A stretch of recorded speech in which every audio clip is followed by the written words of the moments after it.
Hey everybody, welcome back. Michigan Outdoorsman here. My name is Jeremiah.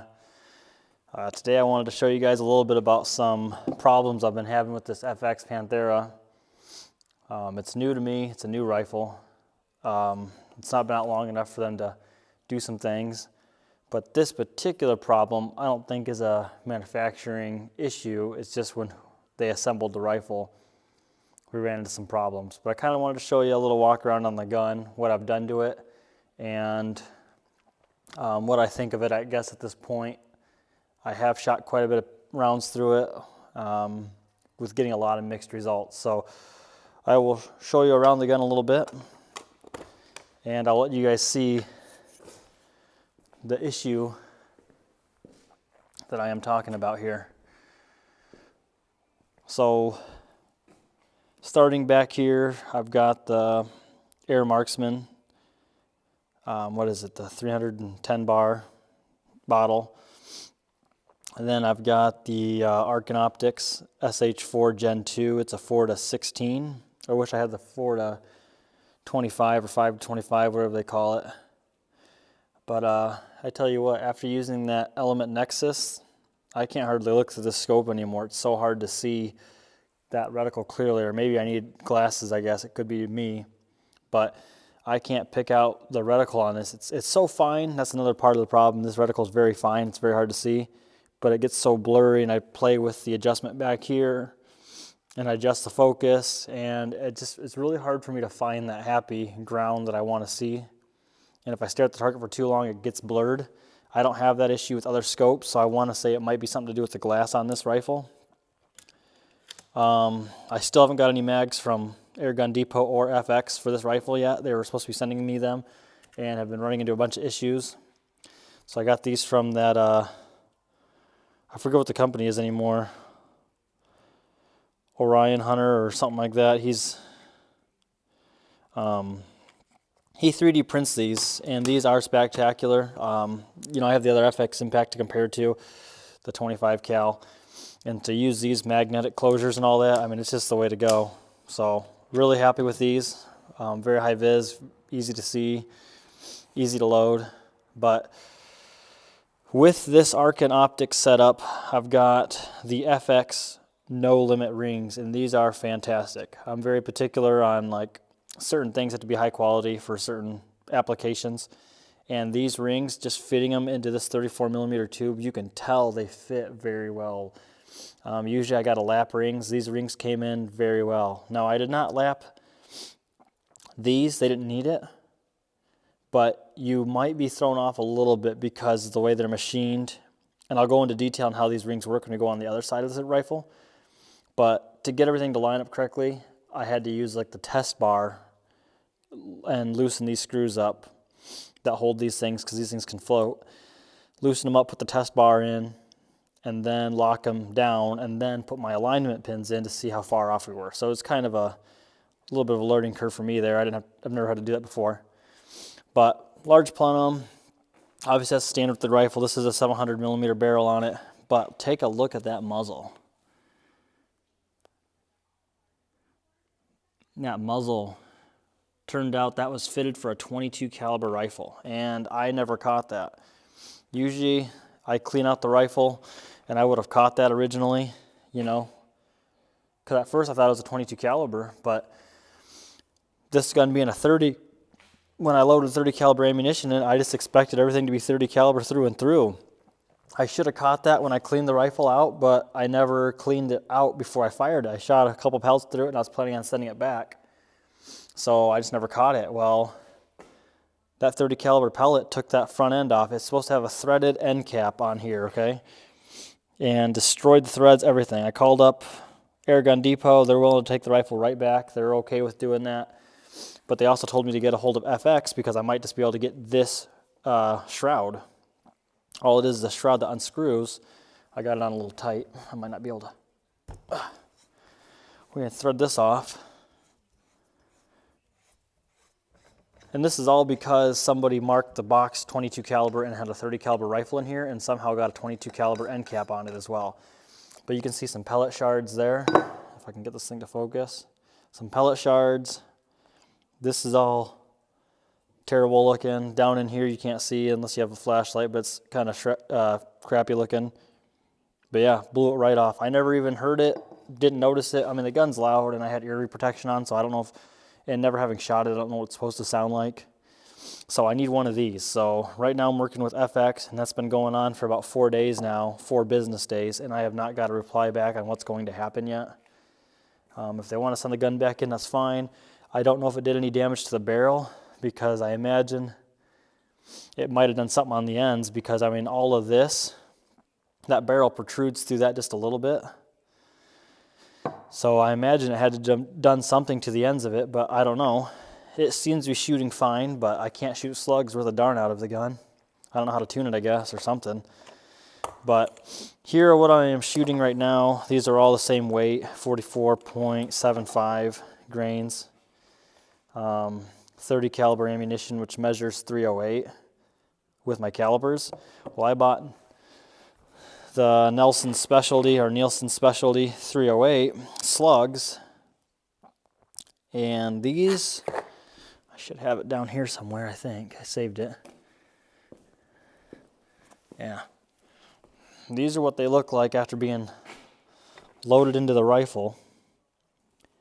So the pellet probe, I mean, it was tight, so I gave it a little shove, so that's kind of my fault.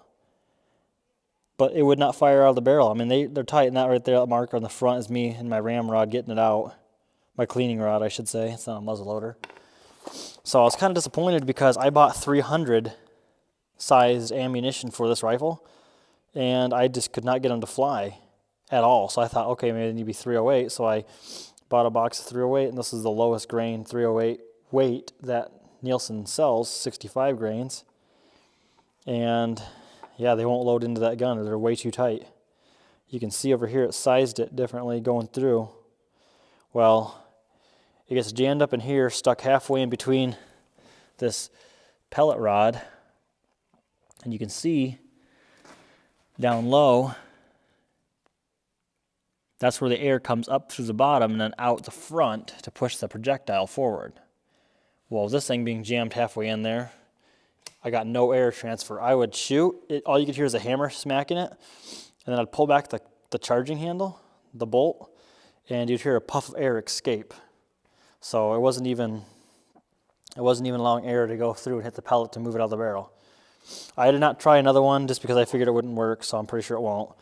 But here are those FX rings again. You got your mounting rings here, or your mounting screws, and then you got your adjustment screws for these. And what this is, it's like a T-slot, or just a slot, I guess. I don't know what you want to really call that, but you loosen up this screw, and you can lift this up and pivot on this screw, and it allows you to bottom your turrets all the way out so you get the max adjustment. This is a really cool concept, and when I first seen these, I did not like the idea of it, because if you do drop your gun, it's one more thing that can go wrong.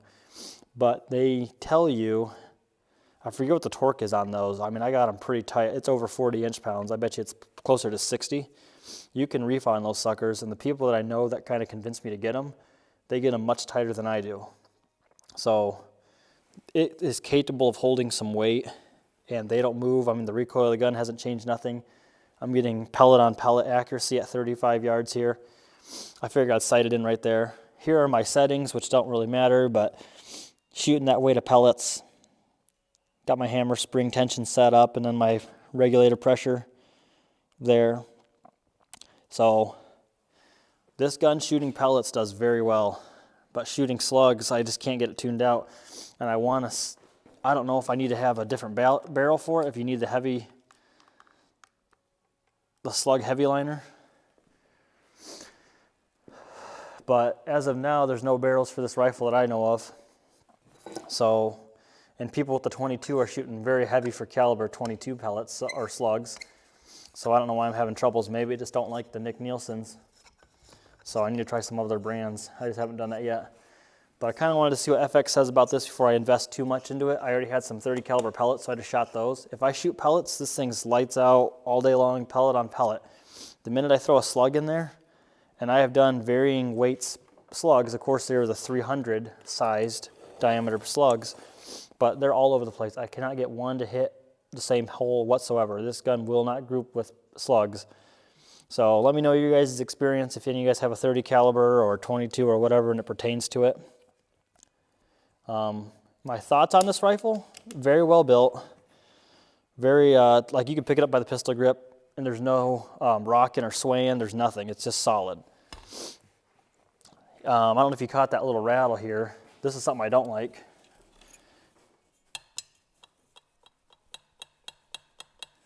So that has a little bit of slop in it, which I wonder how much it affects the barrel, because the barrel does come through that hole at the end of the shroud.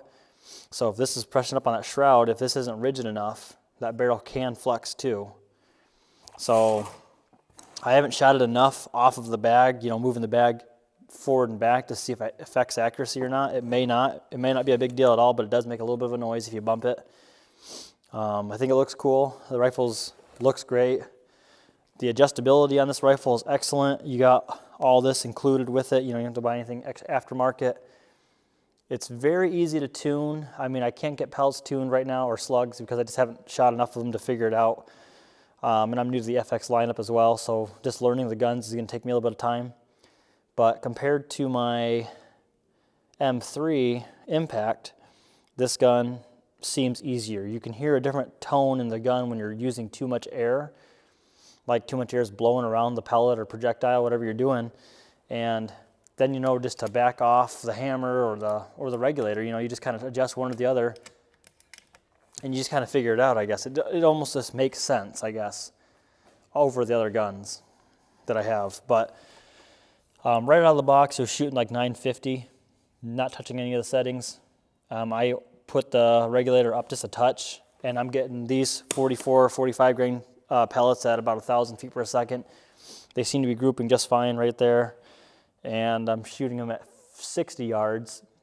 I sighted in at 30, then shot them at 60, and I'm getting like a little bit less than an inch of drop. It's probably half an inch in there. So they don't have a ton of drop for the distance yet, but I might switch to the FX slugs and try those. I just don't like the price of those for what they give you. It's 100 for like 17 bucks, you know, when you can buy 150 of these for $9 or something like that. I can't remember what I paid for them anymore. But the FX ammunition in general seems to be more expensive than most. But if I get to shoot that slug, I want the higher BCs for this rifle, because I do plan on taking it out coyote hunting and hog hunting this year. So having that 100-yard range and not a ton of drop or swaying by the wind would be excellent. So I'm going to try those FX pellets next, or slugs. I'm just a little worried because I can't get any of the slugs to shoot straight, so hopefully the slugs are out of the FX are going to be better, or from FX. But it could just be the weight. I haven't figured out maybe the right weight combination, or, you know, maybe I got a long ways to go on tuning. So I got a lot to learn, and I'm not afraid to admit it. But that's kind of my thoughts on the rifle and my setup, I guess. Feel free to ask me any questions you want on this rifle. I'll answer to the best of my knowledge. I will say this, Airgun Depot does an excellent job with their customer service. Every time I call, I get somebody right away. I don't have to wait. And they are more than willing to take this entire rifle back and refund me or give me another rifle in exchange. Like, they're more than willing to do whatever. So the only reason why I'm waiting is because I want to see what FX will say about that, because it's not Airgun Depot's fault, but they are willing to bite it and exchange it for me. So, and deal with that FX people themselves. So I would highly recommend them. They don't sponsor me at all, which they should, but they don't. So if you're looking to buy a gun, I would go through them. Very fast shipping. Everything comes within 2 days typically from where I'm located at to their warehouses. But yeah, I do like the gun.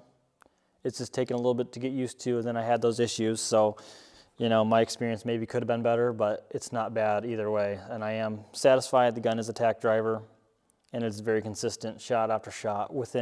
Usually I'm getting duplicates on the chronograph, or within 1 feet per second in my variances.